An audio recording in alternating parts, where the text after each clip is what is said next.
हत्याबंदी कायदा नव्हे, हा गोपालक हत्याबंदी कायदा बनलेला आहे। आज शेतकऱ्यांच्या समोर भाकड गाय, मस्टाईड झालेल्या गाय, कमी दूध देणाऱ्या जर्सी गाय, या जर्सी गायींचं होस्टन गायींचं नेमकं करायचं काय हा प्रश्न पडलेला आहे। दोन गायी जर दुधाळ असल्या आणि त्याच्यामध्ये एक गाय जर भाकड निघाली तर ती शेतकऱ्याला सांभाळणं परवडत नाही।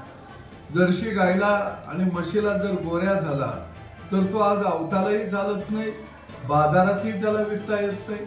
आणि म्हणून एका बाजूला शेतकरी कर्ज काढून दुधाचा दंगा उभा करत आहे आणि त्याच्यावरती अनुत्पादक जनावर एक दोन जर भार म्हणून पडलं तर तो धंदा निश्चितपणाने त्याचा तोट्याचा होत आहे।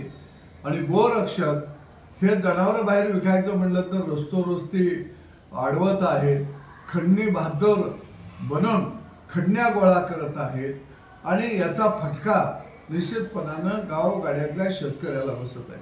पूर्वी भाकड जनावराला 25,000-30,000 रुपये मिळायचे, त्याच्यामध्ये 20-25,000 रुपये घातलं की नवीन जनावर घेता यायचं। परंतु या गोरख रक्षकांच्या गोरख धंद्यामुळे आज संपूर्ण शेतकरी संकटात सापडलेला आहे।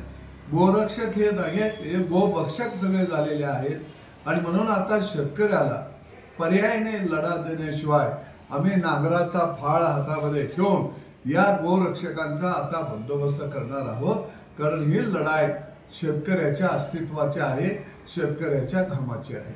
तुमची साथ आमची।